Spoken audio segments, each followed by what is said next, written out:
नमस्कार दोस्तों, स्वागत है आपका अपना ही YouTube चैनल टुडे एग्जाम पर। दोस्तों, आज के इस वीडियो में हम प्रश्नों को रिवीजन करेंगे और ये प्रश्न का रिवीजन का स्रोत क्या है, पैरासीटामोल 500 के पेज नंबर 410 से लास्ट तक को देखेंगे। ये पैरासीटामोल 500 क्या है, ये ई बुक का नाम है। किसका ई बुक है? टुडे एग्जाम का ई बुक है। और ये कितने इफेक्टिव है, आप लोगों तक भी बात कहीं ना कहीं से चली गई होगी, या फिर अगर आप लेके पढ़ रहे हैं तो आपको समझ में आ रहा होगा। खास करके एसएससी के लिए रामबाण है, तो आप लोग भी ले सकते हैं। हमारी कंटेंट ई बुक हो गया। इनके अलावा S30 जो एसएससी के लिए एक न्यू सीरीज चलाई गई थी। इनके अलावा रेलवे के लिए चल रहा एनटीपीसी आरपीएफ के लिए 30 सीरीज। इनके अलावा बिहार एसएससी के लिए 40 वीडियो की सीरीज, जिसमें अभी 34 क्लास ऑलरेडी डन है। तो इनके कंटेंट को बाय करने के लिए, है ना, ई बुक पीडीएफ इत्यादि बाय करने के लिए आप लोग ये मोबाइल नंबर का इस्तेमाल करेंगे। हमारा इस समय तक एकमात्र ठिकाना है, ना तो मेरा कोई अभी एप्लीकेशन है, ना मेरा कोई अन्य मोबाइल नंबर है। यहीं से आपको मिलेगा कंटेंट। ये व्हाट्सअप मैसेज करेंगे मिलेगा, या फिर डिस्क्रिप्शन में लिंक दिया गया है, लिंक क्लिक करेंगे डायरेक्ट आपको व्हाट्सअप पे ले जाएगा, वहाँ से मैसेज करके कंटेंट को बाय करनी है। चलिए शुरू करते हैं आज का ये क्लास। एक एक बात ध्यान से सुनना, जिनके पास टाइम ना हो हाथ जोड़ के विनती है, आप जा सकते हैं। चलिए पढ़ते हैं। पहला जो प्रश्न है, प्रसिद्ध करडेंग मठ भारत के किस राज्य में स्थित है? ये हिमाचल प्रदेश में स्थित है। आपका करदांग मठ है ना, कहाँ पे स्थित है? करदांग मठ जो है ये कहाँ पे स्थित है? ये आपका हिमाचल प्रदेश में स्थित है। हिमाचल प्रदेश से और क्या कुछ क्वेश्चन आपके एग्जाम में आता है? सबसे पहले आपका क्वेश्चन एक पूछा जाता है, पिन वैली नेशनल पार्क कहाँ पे है? पिन वैली नेशनल पार्क कहाँ पे है? ये हिमाचल प्रदेश में ही है। ये आपसे पूछा जाता है। आपसे पूछा जाता है कि लद्दाख के अलावा और किस भारतीय राज्य के अंदर आप लोसार त्यौहार मनाते हो? तो हिमाचल प्रदेश के अंदर लोसार त्यौहार मनाते हो। आपसे पूछा जाता है मकर संक्रांति के समय हिमाचल प्रदेश में कौन सा त्यौहार मनाया जाता है? तो माघ साजी त्यौहार मनाया जाता है। हिमाचल प्रदेश के अंदर जो नाटी डांस है ये काफ़ी पॉपुलर है। आपसे पूछा जाता है दशहरा वाला कुल्लू दशहरा कहाँ का त्यौहार है? कुल्लू दशहरा। कुल्लू दशहरा को रंगीन त्यौहार भी कहते हैं। ये आपका हिमाचल प्रदेश से संबंधित है। तो ये कुछ हिमाचल प्रदेश की बात हो गई। हिमाचल प्रदेश के अंदर रोहतांग दर्रा का नाम बदलकर अब हो गया है अटल सुरंग। क्या नाम हो गया है? अटल सुरंग नाम हो गया है। तो ये भी ध्यान रखेंगे, ये भी हिमाचल प्रदेश की तथ्य है। चलते हैं आगे। इसके अलावा भारत की कुछ और मठ की बात कर लें तो सिक्किम के रुमटेक मठ आपसे काफ़ी पूछा जाता है। रुमटेक मठ जो है ये सिक्किम के अंदर स्थित है। तवांग मठ भी आपसे काफ़ी बार पूछा गया है। तवांग मठ रेलवे वालों ये भी पूछा जाता है रेलवे में। तवांग मठ जो है ये आपका अरुणाचल प्रदेश के अंदर मिलेगा आपको। हेमीस मठ काफ़ी पॉपुलर है। हेमीस मठ जो है ये आपको कहाँ पे मिलेगा? लद्दाख के अंदर मिलेगा सर, लद्दाख के अंदर मिलेगा। हेमीस मठ से हेमीस त्योहार भी याद रखिएगा, जो लद्दाख के अंदर ही मनाई जाती है। पद्म संभव को याद किया जाता है, जो बौद्ध धर्म के गुरु थे, है ना, इन्हें याद किया जाता है हेमीस त्योहार के अंदर, जो लद्दाख में होती है। हेमीस से ही आपको याद रखना है, हेमीस नेशनल पार्क भी है। कहाँ पे? लद्दाख के अंदर स्थित है। और इसमें जो विशेषकर पाए जाते हैं स्नो लियोपर्ड्स, हिम तेंदुआ का जो है अच्छा खासा जगह है, क्लाइमेट होती है यहाँ पे पाए जाने के लिए। ठीक है मेरे भाई, तो ये सब ध्यान रख लेंगे। लद्दाख से, मठ से। अच्छा, मठ कौन से धर्म से संबंधित शब्द होंगे? तो बौद्ध धर्म से संबंधित शब्द होंगे। इतने बात होने के बाद तो समझ ही गए होंगे। बौद्ध धर्म से एक स्तूप पूछा जाता है कि ये क्या है। कई बार आपको बता चुका हूँ कि स्तूप क्या होता है? अर्ध गोलाकार एक आकृति होती है ना, इस प्रकार का स्तूप होते हैं। इसमें क्या रखते हैं? तो बौद्ध धर्म के जो उनके, है ना, महत्व के चीज है ना, उनको सुरक्षित रखने की ये जगह होती है, यानी उनका पवित्र स्थल होता है, जिसे हम स्तूप कहते हैं। ठीक है मेरे भाई। स्तूप के ऊपरी भाग में वैसे तो 3 लेयर बने होते हैं, जो बीच वाला लेयर होता है उसे हर्मिका कहते हैं। आज तक यही ऑप्शन में देके पूछा है कि स्तूप के ऊपरी भाग को क्या कहते हैं? तो हर्मिका कहते हैं। ये ध्यान रखेंगे। बौद्ध धर्म से, अगर बौद्ध धर्म से अलग हट के इनसे रिलेटेड एक क्वेश्चन की बात करें तो आपसे पूछता है सरकार कि भाई कौन से राजा हैं जो धम्म को अपना लिया था? धम्म लिखा रहता है, यहाँ पे धर्म नहीं लिखा रहता है। कई बार एसएससी आपके एग्जाम में बहुत सारे हिंदी के टर्म आपको टेस्ट कर रहा होता है कि आपको नॉलेज है या नहीं। जैसे मैं एक एग्जांपल दूं, आपसे पूछता है कि बर्मा की राजधानी कहाँ है, तो नेपीता। कहीं कभी कभी क्या लिखा रहता है, नेपीता, अलग अलग। ठीक है मेरे भाई, तो ऐसे आपको पहचानना होगा, नहीं तो वहाँ व्याकरण मत पढ़ने लगना कि ये गलत है तो हम आंसर ही नहीं देंगे, है ना, उतना तो चलता है भाई।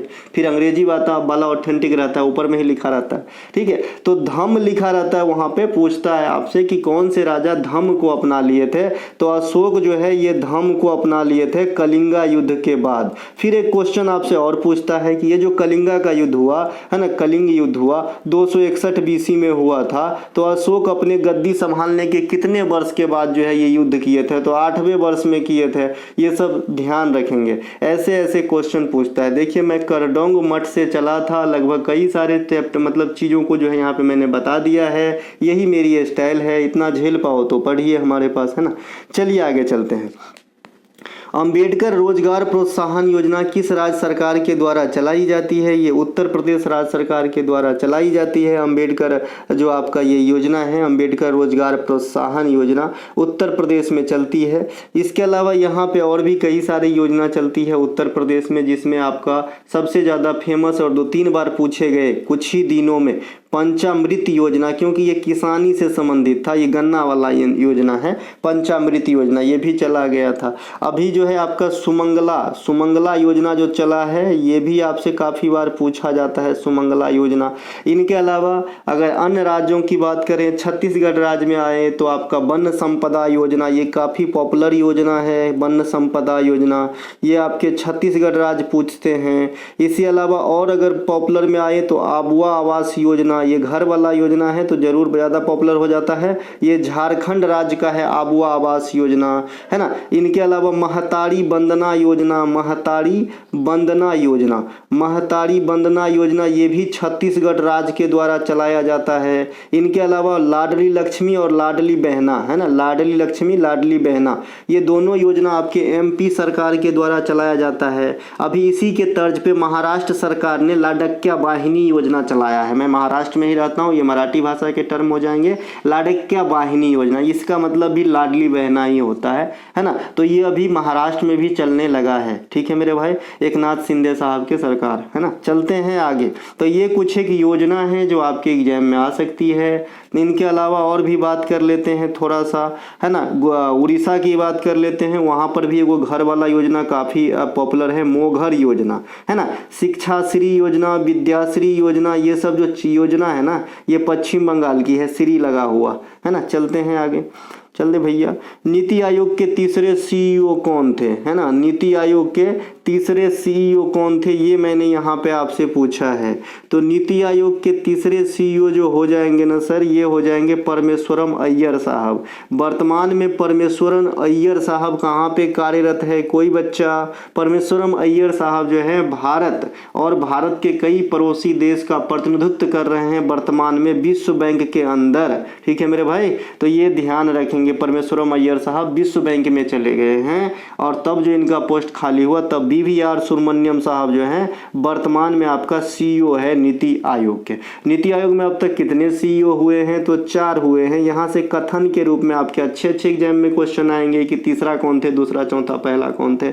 ठीक है, तो पहला आपका सिंधु श्री खुल्लर मैडम, SSK। ठीक है भाई, सिंधु श्री खुल्लर मैडम एकमात्र जो है महिला अब तक नीति आयोग के अंदर, है ना, आपका CEO बनी है ना, तो इसे ध्यान रखेंगे। इसके बाद दूसरा थे अमिताभ घोष भी है एक जो राइटर है, ये अमिताभ कांत साहब थे।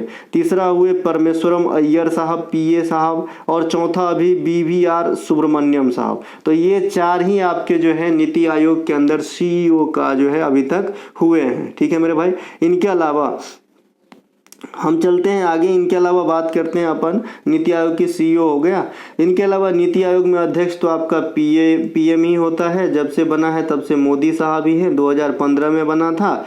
इनके अलावा और भी बात कर लें, इसके प्रथम उपाध्यक्ष अरविंद पनगड़िया थे, और वर्तमान उपाध्यक्ष जो है वो कौन है, सुमन कुमार बेरी है, है ना। तो ये सब ध्यान रख लेंगे। चलते हैं आगे। इसके अलावा 1983 के वर्ल्ड कप के फाइनल मैच में कपिल देव ने कितने रन बनाए थे? आने वाले समय के लिए क्वेश्चन इस प्रकार से ही पूछे जाते हैं जो सुसज्जित आपको ई बुक में मिलेंगे। 1983 के वर्ल्ड कप के फाइनल मैच में कपिल देव ने मात्र 15 रन बनाए थे।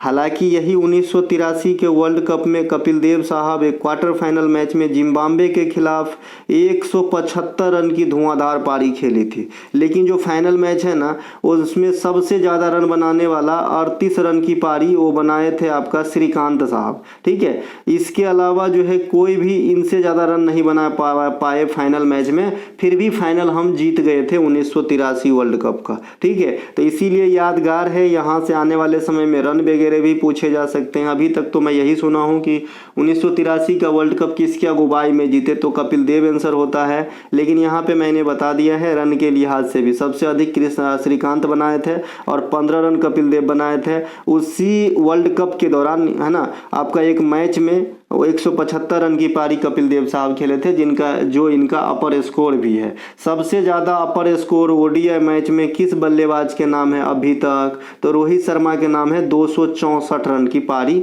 है ना, व्यक्तिगत रूप से। रोहित शर्मा एक तो छोड़ो, दो तो छोड़ो, हमको लग रहा है 3 बार दोहरा शतक बनाए। हाँ, 3 बार बनाए भाई ये दोहरा शतक, इन्हें भी ध्यान रखेंगे। इनके अलावा जो वर्ल्ड कप दूसरा आया वो आया भाई 2011 में, जो हम जीते थे। वैसे तो हर 4 साल के बाद आती है। तो 1983 में कपिल देव साहब, 2011 में हमें वर्ल्ड कप दिलवाए कौन? वर्ल्ड कप दिलवाए धोनी साहब। ठीक है, वैसे बहुत आदमी का सहयोग था, लेकिन कप्तान धोनी है तो धोनी कहना पड़ेगा। बाद बाकी सहयोग तो इसमें गौतम गंभीर का सबसे ज़्यादा दिख रहा था मुझे, है ना। तो ये 2011 में अपन जीते हैं, है ना। इसके अलावा 2024 में अभी हमने वर्ल्ड कप जीता है, लेकिन T20 फॉर्मेट वाली जीता है। और ये कहाँ पे हुआ है 2024 के अंदर? तो यूएसए और आपका जो है वेस्ट इंडीज के अंदर हुआ है। ठीक है, यूएसए और वेस्ट इंडीज के अंदर हुआ है। अभी मेरे मुंह से निकलने वाला था कनाडा। कहने का मतलब है, अगर आपसे पूछे कि पहले इंटरनेशनल मैच किन 2 देशों के बीच में खेला गया था, तो पहला इंटरनेशनल मैच जो है क्रिकेट का, ये खेला गया था यूएसए और कनाडा के बीच। ठीक है भाई, तो इसीलिए अभी कनाडा मेरे मुंह से निकल रहा था। लेकिन अगर पहला ओडीआई मैच कहे या पहला टेस्ट मैच कहे तो आंसर होगा इंग्लैंड और ऑस्ट्रेलिया के बीच, है ना। तो ये दोनों बात में थोड़ा सा फर्क है, ध्यान रखिएगा। पहला इंटरनेशनल कहने का मतलब कि कोई फॉर्मेट का नाम नहीं दिया पार्टिकुलर, तो आपका हो जाएगा कनाडा और अमेरिका के बीच। लेकिन अगर फॉर्मेट का नाम दे दिया भैया कि 1 दिवसीय या टेस्ट है, तो फिर दोनों में सेम कैरेक्टर, इंग्लैंड और, है ना, कौन? ऑस्ट्रेलिया। चलते हैं आगे। इनके अलावा हम यहाँ पे ये सीजीएल मेंस वाली जो नई सीरीज चालू हुआ है उसका लोगो है और कुछ नहीं है। इसमें टोटल 40 क्लास होंगे, जिसमें 36 प्रॉपर क्लास होंगे और 4 प्रीवियस ईयर का क्लास होंगे। आप लोग ले सकते हैं, है ना, बाय कर सकते हैं इसका कंटेंट। ये ई बुक का लुक है। चलते हैं आगे। ये है लगातार 7 बार बजट पेश करने का नया कीर्तिमान किसने रचा है?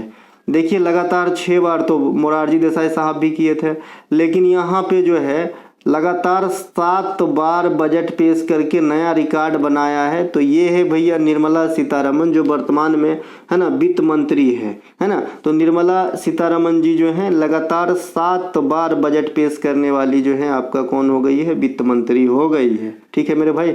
देखिए, बजट पेश करने वाली इंडिया में प्रथम महिला कहा जाता है तो कौन होता है? आप सभी को मैंने बताया है, इंदिरा गांधी होती है ना। इंदिरा गांधी जो है इंडिया में बजट पेश करने वाली प्रथम महिला थी, है ना।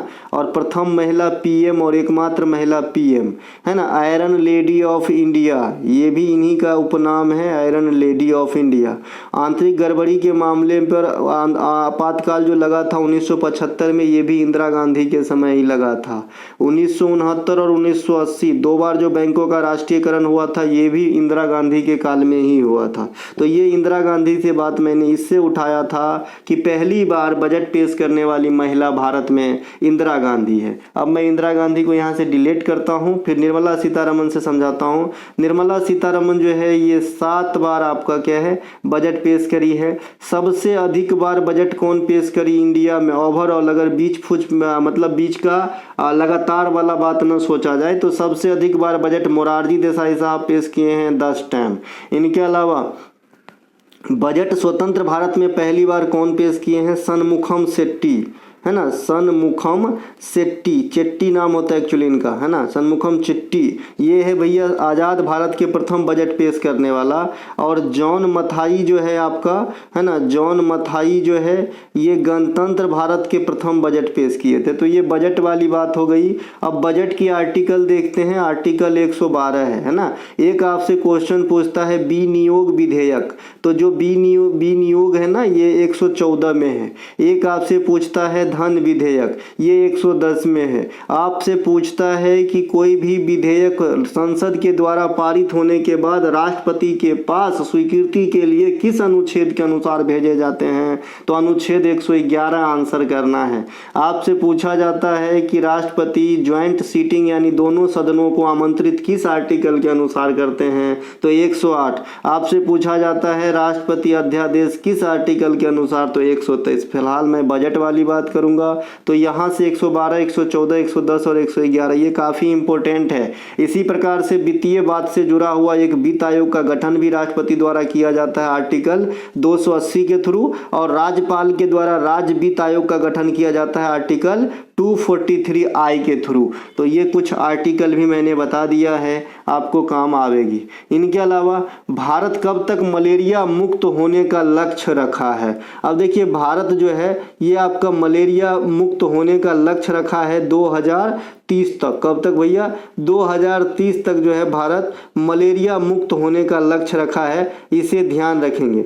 और भी जीरो कार्बन यानी नेट जीरो करने का लक्ष्य कब तक रखा गया है भारत के द्वारा? Net zero. मैंने पहले भी आपको बताया है ये नेट जीरो वाला जो है ना काफ़ी पूछा जाता है एग्जाम में क्वेश्चन कि भाई नेट जीरो कब तक होने की लक्ष्य है भारत का। आप लोग ही जवाब दे दीजिएगा, है ना, तो ज़्यादा अच्छा रहेगा। सब्जी का जवाब मैं ही दूं? अरे कुछ आप भी तो बोलो, है ना। चलिए देखिए मलेरिया का जो है, मलेरिया पर भी काफ़ी क्वेश्चन आते हैं। जैसे सबसे पहले मलेरिया किससे होता है? तो परजीवी से होता है ना। कौन से परजीवी से? मादा, माफ़ कीजिएगा इसे तो हम नहीं कह सकते। परजीवी मतलब प्लाज्मोडियम कहना ये चाहिए यहाँ पे, है ना। तो प्लाज्मोडियम से होता है। प्लाज्मोडियम परजीवी कहिए, अमीबा कहिए, है ना। तो ये हो जाएगा आपका। इनके वाहक कौन है? मादा एनोफिलीज मच्छर वाहक है। मादा एनोफिलीज मच्छर वाहक है। मलेरिया में क्या होता है आप सभी को पता होगा। इसके अलावा मलेरिया का जो परख किया था ना वो रोनाल्ड रॉस नामक वैज्ञानिक ने किया था। इन्हें भी ध्यान रखेंगे, ठीक है भैया। हम चलते हैं आगे। इसके अलावा बिरहोर लोक नृत्य किस राज्य से संबंधित है? बिरहोर, ये जो बिरहोर है ये झारखंड से है। झारखंड में मुंडा लोक नृत्य भी होता है। झारखंड में जनजातीय त्यौहार सबसे फेमस सरहुल है, तो इसे ध्यान रखेंगे। झारखंड के अंदर ये सब आपका झारखंड में चल जाती है। झारखंड में छऊ भी चल जाएगी। छऊ 3 जगह चलती है, तो झारखंड में भी, उड़ीसा में भी और पश्चिम बंगाल में भी चल जाती है ना। झारखंड में और भी आएंगे तो पाइका भी आ जाएगा। पाइका डांस झारखंड में आ जाती है।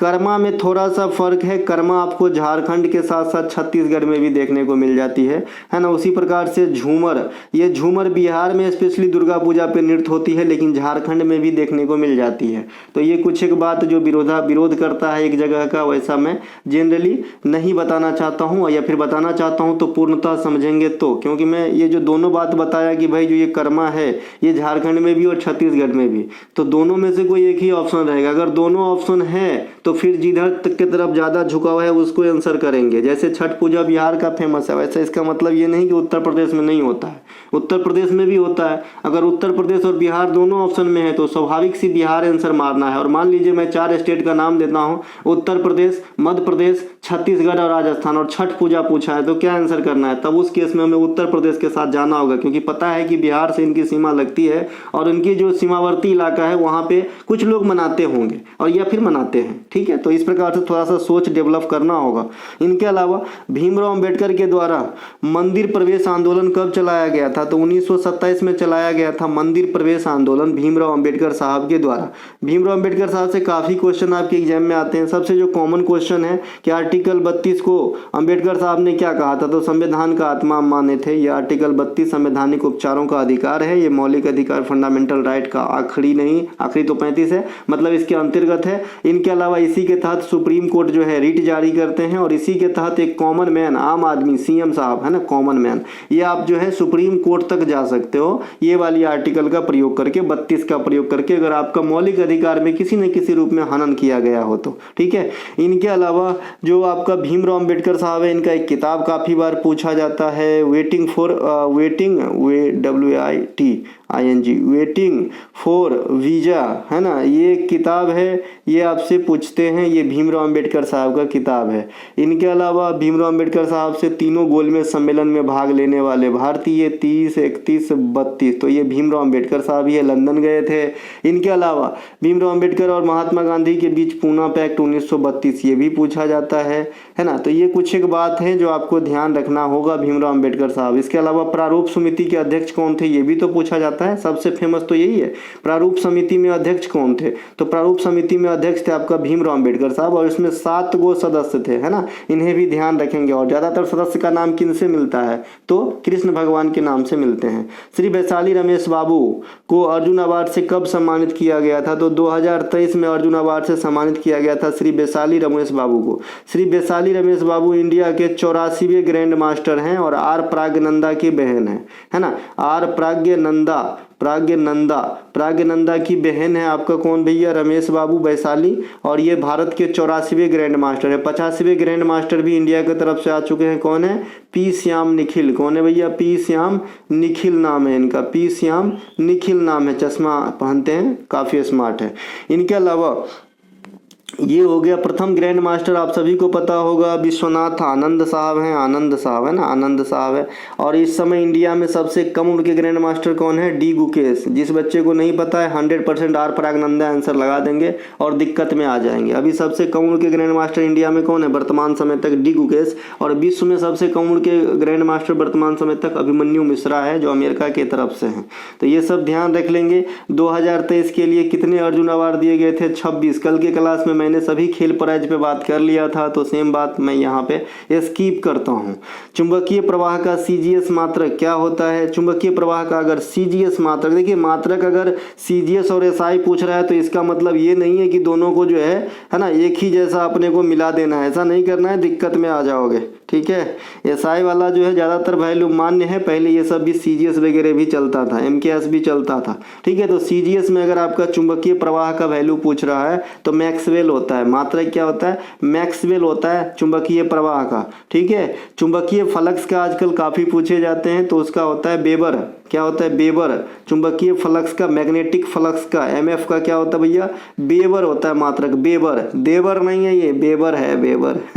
इनके अलावा दाब का मात्रक भी आपसे इस फॉर्म में पूछता है, दाब का होता है पास्कल है ना, पास्कल होता है, पास्कल। और ये पास्कल के सिद्धांत पे जो आपका काम करता है टेक्निकल चीज़, वो उसके बारे में पूछता है। तो हाइड्रोलिक ब्रेक, हाइड्रोलिक लिफ्ट जो भी है, देखने नहीं है टेलारी भरा रहता है, ऐसे उठ जाता है टेलारी, है ना, तो वो हाइड्रोलिक है, तो ये पास्कल के सिद्धांत पे कार्य करता है, ये ध्यान रखेंगे। इनके अलावा एशियाई पुरुष जूनियर हॉकी टूर्नामेंट 2023 के विजेता कौन रहे हैं, तो पुरुष वाला एशियाई जूनियर हॉकी टूर्नामेंट के विजेता रहे हैं भारत। कौन रहे हैं, भारत रहे हैं, भारत। और ये जो है किसे हराकर, पाकिस्तान को हराकर, किसे हराकर, पाकू को हरा के जीते थे हम लोगों ने। और ये मैच कहाँ पे हुआ था, ओमान के अंदर हुआ था, ओमान है ना, यहाँ पे हुआ था, और पाकिस्तान को हरा के एशियाई पुरुष जूनियर हॉकी टूर्नामेंट 2023 के अंदर हम लोग जो है विजय बने थे। इनके अलावा जो मेन वाला हॉकी टूर्नामेंट है ना, वो भारत 1 बार जीता अब तक, वो कौन सा ईस्वी था, 1975 था, है ना, ये भी ध्यान रखेंगे। इनके अलावा कांग्रेस के किस अधिवेशन में स्वराज शब्द का प्रयोग किया गया था, स्वराज शब्द का प्रयोग किया गया था 1906 में। इनके अध्यक्ष कौन थे, दादा भाई, है ना, दादा भाई नरोजी। दादा भाई नरोजी जो थे ये आपका 1906 वाले का अध्यक्षता कर रहे थे। इनके अलावा दादा भाई नरोजी सबसे पहले 1886 में भी अध्यक्षता संभाले थे कांग्रेस के सेकेंड अधिवेशन का, और ये टोटल ओवरऑल 3 बार अध्यक्षता संभाले हैं दादा भाई नरोजी, इन्हें ध्यान रखेंगे। जो जनगण मन गाया गया था ये कोलकाता अधिवेशन 1911 में गाया गया था, और इनके अध्यक्ष थे बिशनधर। ठीक है, इन्हें भी ध्यान रखेंगे। इनके अलावा जो आपका राष्ट्रीय गीत वंदे मातरम 1896 में गाया गया था। इनकी अध्यक्षता थे रहमतुल्लाह सयानी, ये भी कोलकाता में ही। तो सब कोलकाता की बात हो रही थी 1906 में, 11 में, 1896 में। लेकिन जो पूर्ण स्वतंत्रता की मांग हुआ 1929, ये लाहौर में हुआ था। कहाँ पे हुआ था? लाहौर में हुआ था। और इनके अध्यक्ष कौन थे? जवाहरलाल नेहरू थे। इन्हें ही ध्यान रखेंगे। और इनके अलावा जो ये जो आपका पूर्ण स्वतंत्रता लाहौर अधिवेशन है, इसको हम किस रूप में याद करके जो है इनको सम्मान दिए? तो जो हम गणतंत्र दिवस हम लोग पहली बार 26 जनवरी को जो संविधान लागू किया 1950 में, तो इन्हीं चीज़ों को याद किया गया था वहाँ पे। इनको अलावा प्रसिद्ध राजहारा पहाड़ी तथा बैलाडीला लोहा क्षेत्र कहाँ पे है? राजहारा पहाड़ी, बैलाडीला लोहा क्षेत्र, और अभी जो आपका कौन सा 3 फैक्ट्री था भाई? दुर्गापुर, राउरकेला और भिलाई। भिलाई भी हो जाएगा यहाँ पे। तो ये सभी के सभी कहाँ पे हो जाएंगे? छत्तीसगढ़ में हो जाएंगे। कहाँ पे हो जाएंगे? छत्तीसगढ़ में हो जाएंगे। हंसदेव बागो वन अभी काफ़ी चर्चा में है, तो ये भी आपका जो है ना, हंसदेव बागो, ये आपका कहाँ पे है? ये छत्तीसगढ़ में हंसदेव वन। तो इन्हें भी ध्यान रखेंगे। इनके अलावा ये सब छत्तीसगढ़ में हो गया ये। और चलते हैं आगे। और छत्तीसगढ़ में, छत्तीसगढ़ से और कुछ जानना है? चलिए बढ़ते हैं आगे। छत्तीसगढ़ एमपी से निकला है और इसका योजना वगैरह के बारे में ऊपर बता ही दिए थे। इनका जो वर्तमान मुख्यमंत्री है विष्णुदेव साय है, इन्हें ध्यान रखेंगे क्योंकि यहाँ पे जो मुख्यमंत्री थे वो चेंज हो गए। कोशिका के नाभिक के अंदर जो लिक्विड पाए जाते हैं उसे क्या कहते हैं? न्यूक्लियर प्लाज्म कहते हैं। एक तो कोशिका की खोज किसने किया था? कोशिका की खोज किसने किया था? रॉबर्ट हुक नामक वैज्ञानिक ने किया था। Robert Hooke. बाद में ल्यूवेन हॉक ने किया था, है ना, ल्यूवेन हॉक ने किया था। एक किए थे सीधे कोशिका का नामकरण या कोशिका का खोज, जो डेड सेल था। एक जीवित सेल की खोज करे थे ल्यूवेन हॉक। इसके बीच में केंद्रक होती है। केंद्रक का खोज किसने किए थे? 1831 में रॉबर्ट ब्राउन नामक वैज्ञानिक ने किए थे ना, रॉबर्ट ब्राउन नामक वैज्ञानिक ने किए थे 1831 में। इसी केंद्रक में क्या होता है? डीएनए स्थित होता है। डीएनए जो आपका आनुवांशिक जानकारी स्टोर करके रखता है। ये डीएनए कोशिका के केंद्रक के अलावा और किस पार्ट में पाए जाते हैं? तो केंद्रक के अलावा और पार्ट होते हैं आपका माइटोकॉन्ड्रिया, जो इस प्रकार से कुछ दिखते हैं, आधा कटा हुआ, है ना, 3D रहता तब दिखता है इस प्रकार से। तो इसमें भी थोड़ी मात्रा में डीएनए पाई जाती है। ठीक है, तो ये है कोशिका। कोशिका को हम विशेषकर 2 भागों में बांटते हैं। एक तो आपका एनिमल सेल होता है और एक आपका प्लांट सेल होता है। ठीक है, ये प्लांट सेल की अपनी एक अलग विशेषता है। इसमें कोशिका भित्ति पाई जाती है जो एनिमल सेल में नहीं पाई जाती है। ठीक है मेरे भाई, तो ये कुछ बातें हैं। कोशिका के विभिन्न पार्ट जिससे मिलकर कोशिका का निर्माण होता है, पूर्ण रूप से उसे कोशिकांग कहा जाता है। और इसमें जो एक लिक्विड फॉर्म भरे हुए होते हैं ताकि एक दूसरे को जो है टच में न लाए, तो इसे कोशिका द्रव्य कहते हैं। ठीक है भाई, चलते हैं आगे। कोशिका के अध्ययन को साइटोलॉजी कहते हैं। कोशिका अभिपादप और जंतु आपने देखा था। फिर सूक्ष्मता और विशालता के आधार पर प्रोकैरियोटिक और यूकैरियोटिक भी होता है। प्रोकैरियोटिक में हमेशा गरीबी छाई रहती है, अर्थात माइटोकॉन्ड्रिया, केंद्रक, लाइसोसोम इत्यादि अनुपस्थित होते हैं। ठीक है, इसके अलावा किस पल्लव शासक को वातापी कोंडा भी कहा जाता है? नरसिंह वर्मन प्रथम को वातापी कोंडा भी कहा जाता है। वातापी कोंडा के साथ साथ नरसिंह वर्मन प्रथम ने मामल्लपुरम नामक जगह का भी जो है बसाए थे। मामल्लपुरम नामक कस्बा जो है वातापी कोंडा कहे जाने वाले नरसिंह वर्मन के द्वारा ही बसाया गया था। इसीलिए इसे ममल्ला भी कहा जाता है। ममल्ला, है ना, ममल्ला भी कहा जाता है। इसके अलावा जो आपका नरसिंह वर्मन प्रथम है, इसी के काल में जो आपका हर्षवर्धन के काल में जो यात्री आया था, देखो ना वो का नाम होकर, हर्षवर्धन के काल में जो आपका ह्वेनसांग, है ना, ह्वेनसांग। तो ये जो ह्वेनसांग है ये आपका दक्षिण भारत का यात्रा नरसिंह वर्मन के काल में ही करा था। ये भी आपसे क्वेश्चन पूछता है। ह्वेनसांग को यात्रियों का राजकुमार कहा जाता है ना, यात्रियों का राजकुमार कहा जाता है। सीजीएल में भी पूछता है ये क्वेश्चन। इनके अलावा ये जो ह्वेनसांग हैं सीयू के करके एक लेख लिखे थे, ये भी पूछे जाते हैं। ह्वेनसांग नालंदा से जुड़े रहे थे, नालंदा से, ये भी पूछे जाते हैं। नालंदा विश्वविद्यालय के फाउंडर कुमार गुप्त प्रथम है, फर्स्ट है, ये भी ध्यान रखिएगा। और अभी अभी इसको जो है जीर्णोद्धार किया गया है नालंदा विश्वविद्यालय को। ठीक है मेरे भाई, इसके अलावा जो आपका यहाँ पे सैफ चैंपियनशिप 2023 का फाइनल मैच कौन स्टेडियम में हुआ? तो कांतिरावा स्टेडियम। और ये कहाँ पे है? तो ये बंगलुरु में है। विजेता कौन रहा? तो इंडिया। कौन रहा भाई? सैफ चैंपियनशिप 2023 के विजेता भी इंडिया है। ये मैच हुआ था आपका कांतिरावा स्टेडियम बंगलुरु के अंदर। आईपीएल 2024 का फाइनल मैच कहाँ हुआ था? एमए चिदंबरम नाम है ना, एमए चिदंबरम, इस प्रकार के स्टेडियम में हुआ था। ठीक है, इन्हें भी ध्यान रखेंगे। इनके अलावा लेटेराइट मिट्टी में कौन सी फसल की उपज हो सकती है? तो लेटेराइट मिट्टी में जो है कॉफ़ी और काजू की उपज हो सकती है, कॉफ़ी और काजू की उपज हो सकती है। लेटेराइट मिट्टी जो है ये लीचिंग प्रोसेस का जो है परिणाम है। लीचिंग प्रोसेस कैसे होता है? वर्षा के कारण होता है, वर्षा के कारण होता है। यह अत्यधिक उपजाऊ होता है कि कम उपजाऊ? तो कम उपजाऊ होता है, ये कम उपजाऊ होता है।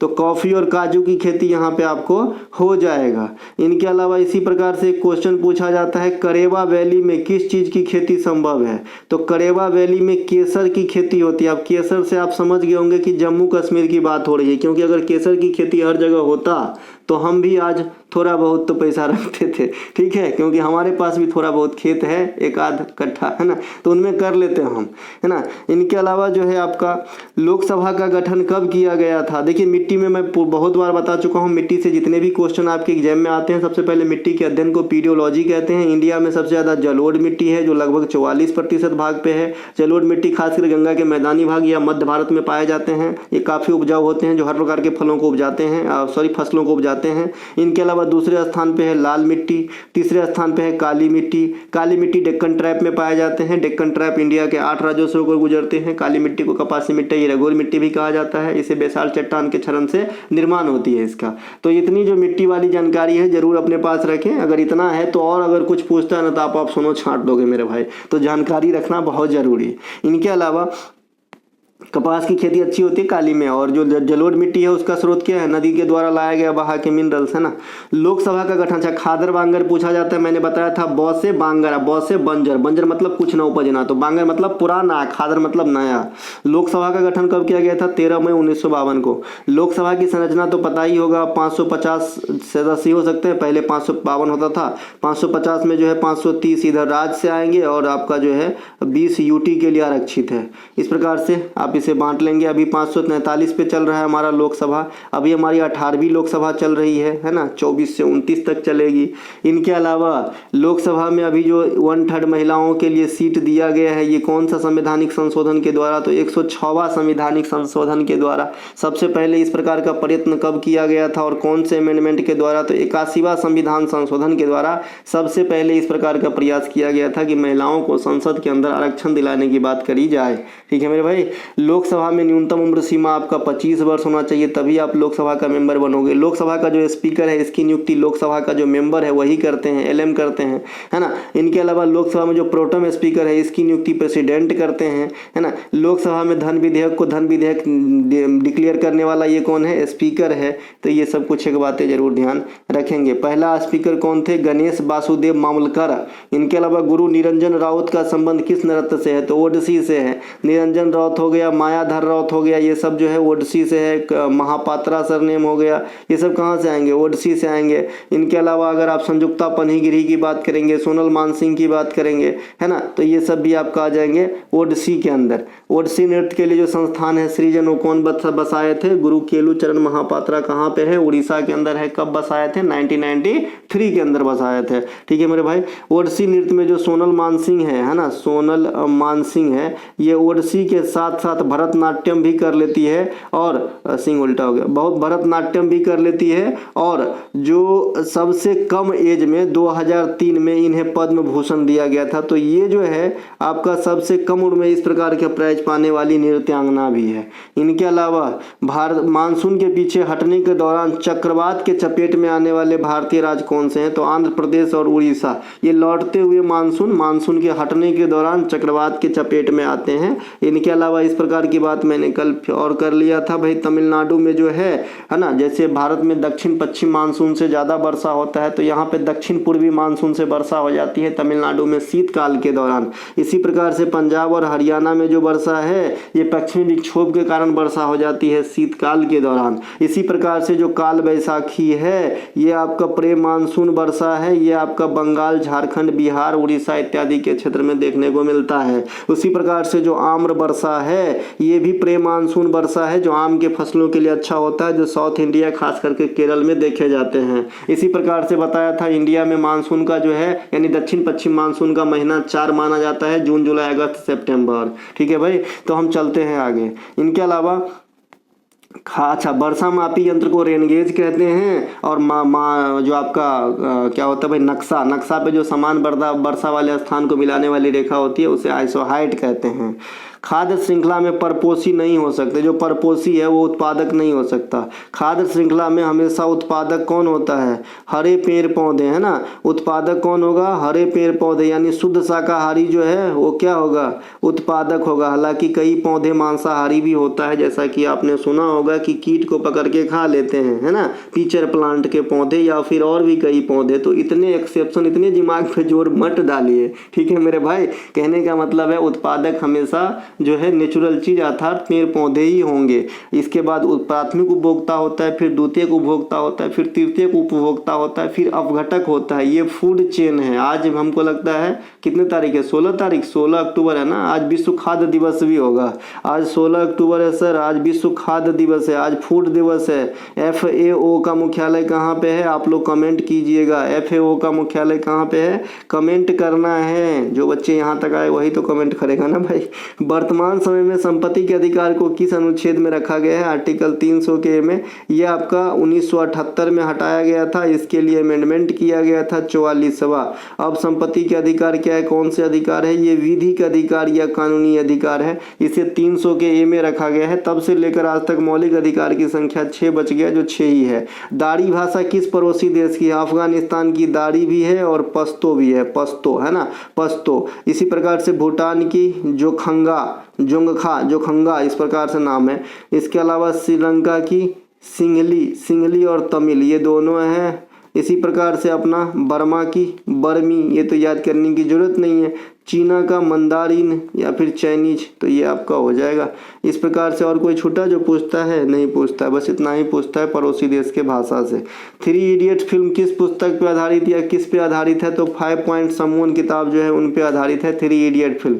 ये 5 पॉइंट समवन किनके पुस्तक है, चेतन भगत के। चेतन भगत के और कौन कौन से पुस्तक है, 2020 revolution, half girlfriend, 2 status, 3 mistake of my life, 5 point someone, ये सब चेतन भगत की पुस्तक है। ये मॉडर्न राइटर हैं और काफी पॉपुलर राइटर हैं। मोहिनीअट्टम, भरतनाट्यम और कुचिपुड़ी में कौन एकल महिला नृत्य है, ध्यान दीजिएगा साहब। इसमें एकल महिला नृत्य भरतनाट्यम है, एकल महिला नृत्य भरतनाट्यम है। इस एकल शब्द को मैं यहाँ से डिलीट कर दूं तो आंसर मोहिनीअट्टम हो जाएगा। अगर इसमें एकल शब्द को यहाँ से डिलीट कर दूं तो ये आंसर मोहिनीअट्टम हो जाएगा। तो बातों को समझिएगा। मोहिनीअट्टम, भरतनाट्यम, कुचिपुड़ी से कोई लेना देना नहीं है, कंफ्यूज, क्योंकि कुचिपुड़ी में मेल और फीमेल दोनों भाग लेते हैं। राधा रेड्डी, याद रखिए। मोहिनीअट्टम और भरतनाट्यम ये दोनों में महिलाएं ही भाग लेती है, लेकिन भरतनाट्यम जो है ये महिला सिंगल डांस है, एकल डांस है। और ये जो आपका मोहिनीअट्टम है इसमें सिर्फ महिलाएं ही भाग लेता है, लेकिन इसमें एकल शब्द के जैसा कोई बात नहीं है। तो मोहिनीअट्टम, भरतनाट्यम, कुचिपुड़ी में एकल महिला नृत्य कौन सा, भरतनाट्यम। खाली महिला नृत्य कहता तो मोहिनीअट्टम, और कुचिपुड़ी में तो दोनों भाग लेते हैं। मोहिनीअट्टम केरल का है, भरतनाट्यम तमिलनाडु का है और कुचिपुड़ी कहाँ का है, आंध्र प्रदेश का है। ठीक है भाई, तो इन्हें ध्यान रखेंगे। कुचिपुड़ी का एक नाट्य का भामा कल्पम है जो आपको काफी बार पूछे जाते हैं। सिद्धेंद्र योगी को कुचिपुड़ी नृत्य को बढ़ाने में श्रेय दिया जाता है। इनके अलावा क्षेत्रफल की दृष्टि से भारत ... के बाद आती है, ऑस्ट्रेलिया आंसर है इसका। ये सबसे बड़ा कैसे हो गया, रसिया हो गया पहला नंबर पे, दूसरा नंबर पे कनाडा हो गया, तीसरे नंबर पे USA हो गया, चौथा नंबर पे आपका चाइना है ना, 4 से चाइना, 4 से चौथा, 5 नंबर पे आपका आ जाएगा ब्राजील, 6 नंबर पे आपका आ जाएगा ऑस्ट्रेलिया, 7 नंबर पे आपका आ जाएगा इंडिया और 8 नंबर पे आपका आ जाएगा अर्जेंटीना। तो ये शुरू से लेकर 8 तक जो क्षेत्रफल के हिसाब से क्रम है, जरूर याद रखें। मैंने यहाँ से कथन के रूप में क्वेश्चन पूछता देखा हूँ उल्टा पुल्टा करके, ठीक है मेरे भाई। इनके अलावा इंडिया के पास कुल रकबा का 2.4% है पूरे विश्व का। इनके अलावा लक्षद्वीप की सबसे बड़ी द्वीप कौन सी है, ये एंड्रॉट द्वीप है। लक्षद्वीप की सबसे बड़ी द्वीप जो है एंड्रॉट है। लक्षद्वीप में टोटल 36 द्वीप है जो अभी अकाउंट में है, और भी होंगे लेकिन अकाउंट है, इतना अकाउंट में है। इनके अलावा लक्षद्वीप की राजधानी कावारती है ना, कावारती। लक्षद्वीप में आप जो है मलयालम या महे भाषा या दिवेही भाषा बोलते हैं ना, दिवेही और महे लगभग सेम। इनके अलावा लक्षद्वीप से और क्या क्वेश्चन है, ये जो चैनल को अलग पलग करता है, तो मैंने बताया था कि कि सबसे छोटा 8 डिग्री चैनल अगर पूछे, 9 डिग्री चैनल पूछे और 10 डिग्री चैनल पूछे तो कैसे बताना है। 8 डिग्री वाले में दोनों प्रथमाक्षरी सेम रहेगा, यानी मालदीव से मिनिकॉय को, है ना, मालदीव से मिनिकॉय, तो दोनों में क्या हो गया, पहला मो, है ना। और 9 डिग्री में दोनों अलग अलग रहेगा, लक्षद्वीप से मालदीव को, और 10 डिग्री में लिटिल अंडमान से कार निकोबार, यानी बड़का से छोटकू, है ना, दोनों में डिफरेंट प्रथमाक्षरी, और 8 डिग्री वाले में दोनों सेम रहेगा, मालदीव से मिनिकॉय। पंडित शिव कुमार शर्मा का जन्म किस राज्य में हुआ था। देखिए पंडित शिव कुमार शर्मा क्या प्ले करते थे, तो संतूर प्ले करते थे, संतूर, है ना। पंडित शिव कुमार शर्मा हो गया, भजन सोपरी हो गया, इनके अलावा पंडित राहुल शर्मा भी हो गए, ये सब संतूर प्ले करते हैं। तो इनके जो जन्म हुए थे ये जम्मू कश्मीर में हुए थे। इसी प्रकार से पंडित भीमसेन जोशी का पूछा जाता है कि जन्म कहाँ हुआ था, तो आप कहेंगे कर्नाटक में हुआ था। इसी प्रकार से हरिप्रसाद चौरसिया का पूछा जाता है जो बांसुरी वादन से संबंधित थे, इनका जन्म आपका उत्तर प्रदेश में हुआ था। इसी अलावा बिरजू महाराज का पूछा जाता है, बिरजू महाराज का जन्म भी उत्तर प्रदेश में हुआ था। तो ये कुछ 2-4 ही पूछे जाते हैं, हरिप्रसाद चौरसिया का जन्म, पंडित भीमसेन जोशी का, पंडित शिव कुमार शर्मा का, और आपका जो है बिरजू महाराज का, बिस्मिल्लाह खां का, इन्हीं सब का जन्म पूछा जाता है, क्योंकि बहुत बड़े कलाकार हैं भाई, बहुत अमर रहेंगे जब तक ये दुनिया रहेगा। इनके अलावा लोहा पर जंग लगना किस प्रकार की अभिक्रिया का उदाहरण है, तो ये आपका ऑक्सीकरण अभिक्रिया होता है। कल मैंने क्या बताया था भाई, ऑक्सीकरण अभिक्रिया के लिए क्या करना होता है, अभिक्रिया के अंदर एडिशन ऑफ ऑक्सीजन होता है और रिमूवल ऑफ हाइड्रोजन होता है। यहाँ पे जो है ये साइन का आवेश मत पकड़ लेना। रिमूवल के लिए मैंने माइनस लिखा है कि घटेगा हटेगा, और प्लस लिखा है मैंने ऐड होने के लिए, है ना, नहीं तो फिर चार्ज मत समझ जाना, क्योंकि ये लिखने और ये लिखने में बहुत फर्क है, ठीक है। इनके अलावा ये एक कंडीशन है। दूसरा कंडीशन क्या है कि नन मेटल का जुड़ना होता है और मेटल तत्व का हटना होता है। ये ऑक्सीकरण के लिए जो है आवश्यक रिक्वायरमेंट है। तो ऑक्सीकरण अभिक्रिया होता है, लोहा पे जंग लगती है, ऑक्सीकरण अभिक्रिया हो जाती है, फेरस में ऑक्सीजन आके जुड़ता है और जल के ऊपर जल मतलब आके तो जुड़ता ही है, हवा और नमी से प्रतिक्रिया करके वहाँ पे एक परत बनाता है जिसे अपन जंग कहते हैं। लोहा पे जंग लगने के बाद उसकी वजन बढ़ती है, घटती है तो बढ़ती है, ठीक है। और जंग से बचने के लिए क्या चीज़ लगाते हैं, तो कलर लगा देते हैं या जिंक का परत चढ़ा देते हैं जिसे जस्ता भी कहते हैं, ठीक है, जिसे गैल्वेनेशन कहते हैं इस प्रक्रिया को। तो ये हो गया लोहा पे जंग धब्बे की काम। कौन सी विक्रिया होती है, ऑक्सीकरण होती है, ठीक है।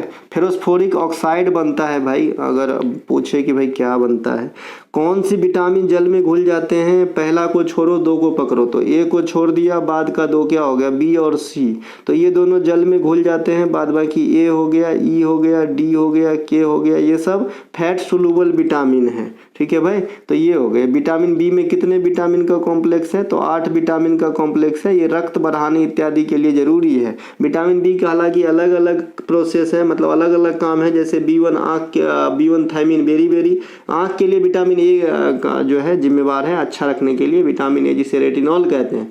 विटामिन B1 की कमी से बेरी रोग होता है। विटामिन B2 को अपन क्या कहते हैं, ये पूछा जाता है, राइबोफ्लोविन। विटामिन B12 की कमी से क्या होता है, ये भी पूछा जाता है, और क्या पाया जाता है ये भी पूछा जाता है। तो विटामिन बी के 12 की कमी से खून की कमी होती है, और क्या पाया जाता है, तो कोबाल्ट पाया जाता है, इसे साइनोकोबाल्मिन कहते हैं, ये पूछा जाता है, ठीक है। विटामिन डी की कमी से कौन सा रोग होता है, ये पूछा जाता है, तो रिकेट्स होता है या हड्डी की बीमारी होता है। विटामिन सी का बाल पकना हो जाता है, त्वचा में झुर्रियों आ जाना, है ना, ये सब हो जाता है, और मसूरा से खून भी आना।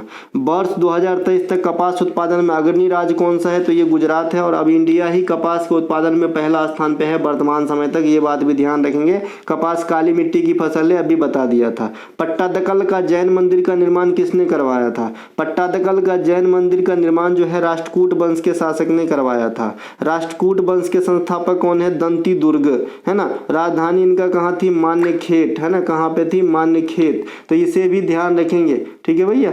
तो चलिए मिलेंगे अगले वीडियो में, तब तक के लिए जय हिंद। अच्छा लगा हो तो लाइक कीजिएगा, अपने दोस्तों को शेयर कीजिएगा, है ना। हमारा कोई सा भी कंटेंट चाहिए, डिस्क्रिप्शन में लिंक है, आप लिंक क्लिक करके कंटेंट को बाय करके अपने सपनों को पंख दे सकते हो। जय हिंद, मिलेंगे।